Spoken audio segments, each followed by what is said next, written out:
Welcome to the Slop Farm. Enjoy the video.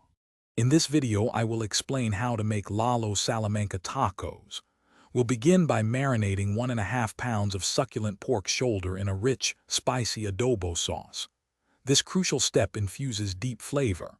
After a good 4-hour soak, sear the pork until it achieves a beautiful dark caramelization. Then, slow cook it until it's fall-apart tender, ready to be shredded for our delicious tacos. Next, let's craft the fiery heart of our tacos, a robust salsa roja.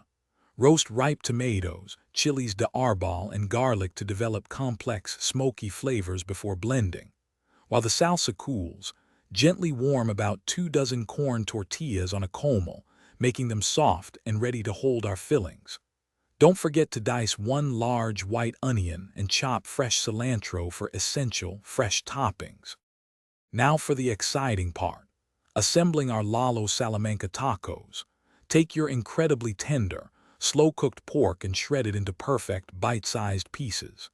Each warm corn tortilla should receive a generous, heaping portion of this flavorful meat. Then, crown your pork with a spoonful of that vibrant, spicy salsa roja, followed by a sprinkle of diced white onion and a flourish of fresh cilantro. To complete your Lalo-inspired taco experience, always offer fresh lime wedges on the side. A squeeze of lime brightens all the flavors beautifully. Also, provide extra salsa roja for those who crave an additional kick. Serve these magnificent tacos immediately, ensuring they are enjoyed at their peak warmth and deliciousness. These bold, flavorful tacos are perfect for sharing with friends and family. Thanks for watching. Consider subscribing if we helped you today.